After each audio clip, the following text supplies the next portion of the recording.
Thomas, and welcome to the Progressive Soapbox. So I wanted to discuss what's going on in Britain, or the UK. I was watching Prime Minister Questions this morning, and Donald Trump came up, of all people. And so, just to give a recap of what's going on in Britain, David Cameron put up a referendum for Brexit, for Britain to leave the European Union. Cameron, I don't think, believed that people was going to vote for Brexit. People voted for Brexit. And David Cameron essentially said, if they vote for Brexit, I will resign. And he resigned. Theresa May took up the mantle after his resignation. And Theresa May essentially put people in her cabinet that were hopped up for the Brexit vote. It was like, yeah, if you wanted that vote, you're going to be in this office to deal with the consequences. So, for the longest time, nobody understood what Brexit even meant. What does it mean? What does Brexit mean? So recently, she finally explained that for the most part, it was going to be a hard Brexit. And she put out a threat to the European Union saying, if you don't give us a good deal, we're going to cut our taxes. We're going to cut corporate taxes. That sounds like a weird threat, right? It's like, so Jeremy Corbyn immediately hit her saying, you're going to have a bargain basement, what do you call it? He said, you're going to turn Britain into a bargain basement on the side of Europe. Essentially, you're going to drop our corporate tax rate and you're going to put a hole in our budget. To be fair to Theresa, I don't know if she has a good leg to stand on this. I mean, she needs to get a deal with the European Union because she wants to essentially trade with the European Union. She's looking from the standpoint of, look, I need you guys to give me a good deal, because if it's not a good deal, we're just going to walk. We're just going to take our chances.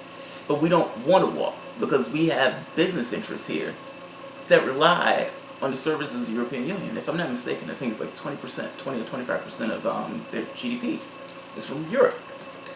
So she's kind of in a tough spot. I gotta be honest though, that corporate tax cut sounds real gross. So today, it came up, but it came up in a really interesting way in regards to the United States. So let's take a listen. Mr. Speaker, what the Prime Minister is doing is petulantly aiming a threat at our public services with her threats about a bargain basement Britain. Is her priority our struggling NHS, those denied social care, children having their school funding cut, or is it once again further cuts in big business taxation to make the rich even better off? Prime Minister! I would simply remind the right honourable gentleman on the issue of workers' rights that I have been very clear that this government will protect workers' rights. Indeed, we have a review of modern employment law to ensure that employment legislation is keeping up with the modern labour market.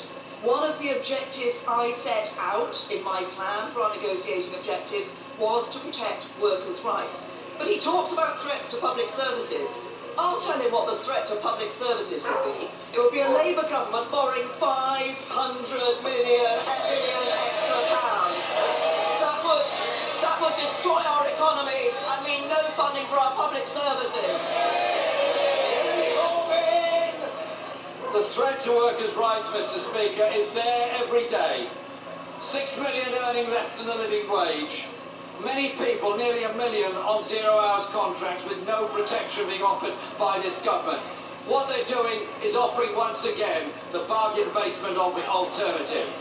Will the Prime Minister, Mr. Speaker, also take this opportunity today to congratulate the 100,000 people who marched in Britain last weekend to highlight women's rights after President Trump's inauguration and express their concerns about his misogyny?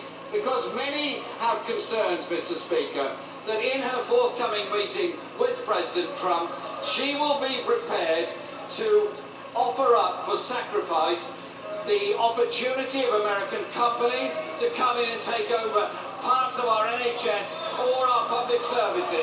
Will she assure the House that in any trade deal, none of those things will be offered up as a bargaining chip? Prime Minister! Again, I would point out to the right honourable gentleman that it is this government that has introduced the national living wage.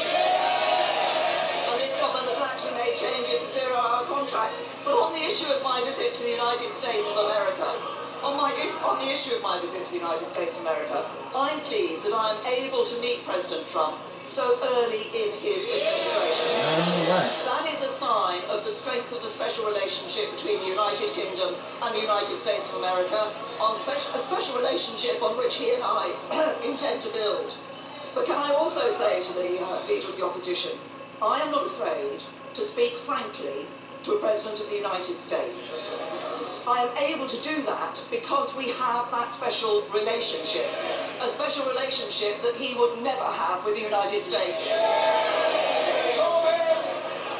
Mr. Speaker, we would never allow Britain to be sold off on the cheap. Ooh. How confident is she of getting a good deal for global Britain from a president who wants to put America first, buy American, and build a wall between his country and Mexico? Article 50 wasn't about a court judgment against this government. What it signified was the bad judgment of this government. The bad judgment of prioritising corporate tax cuts over investment in national health and social care. The bad judgment of threatening European partners whilst offering a blank cheque to President Trump. The bad judgment of wanting to turn Britain into a bargain basement tax haven. So will she offer some clarity and some certainty and withdraw the threats to destroy the social structure of this country by turning us into the bargain basement she clearly threatens? I love Jeremy Corbyn. I absolutely love Jeremy Corbyn. You know, it's funny. Democrats in Britain will be a far-right party. I mean, I listened to Theresa May and even Cameron, and for the most part, they'd be they'd be like to the left of the Democratic Party here. It's amazing. It's absolutely amazing. But anyway, yeah, the whole corporate tax thing is a little gross. But you gotta understand, like I said, she's in a box. So part of the thing, or part of the reason why she's meeting with Trump, and part of the reason she's saying, oh, this special relationship and this and that. And look, you better be careful with that special relationship. It got Tony Blair in a lot of trouble. They may actually court-martial his ass. And they should. They absolutely should. Unlike America, Britain actually did an autopsy on what got them into that war. And why would a prime minister go along with America to attack a country in a war of aggression for very sketchy reasons? So, be careful with that special relationship. And if you notice, they, in one of the exchanges, they asked them, are you going to have a conversation with Trump about torture? And she has essentially explained, yes, I am not going to we're not going to take information from America that was done by torture. Because at this point, it's back on table. So these are the weird complications that we're getting into because of the things and the policies that Trump wants to go. And she has to keep saying this special relationship. Again, she better be careful with that. She better be careful with that. And, oh, I'm sorry. You got to understand the reason why this is important to her. She has to make a deal in order to find a trade deal. So she needs to make up for the trade that's going to be from the EU. Meaning, if she gets a bad deal from the EU, she doesn't want to be left in the lurch. Meaning, the United States. So if she can, in some way, get, at the very least, appearance that things are going well with the United States in regards to trade, it gives her a stronger hand with the EU. That said, it makes her weaker with America. So she's going to have to kind of walk this tightrope. Theresa May, if by chance you see this video, there is no deal that you want to make with Donald Trump. He burns everybody that he's ever had to deal with. Look over his track record, look over the things he's done. The man is a kind man. Why on earth would you make any kind of deal with America the way it is right now? And, I mean, You have a public health care system. You have the NHS. There's nothing that we can do for you in healthcare. There's nothing we can do for you within regards to prescription drugs. For the most part, your country is better in those respects. Your country is better in regards to the social safety net.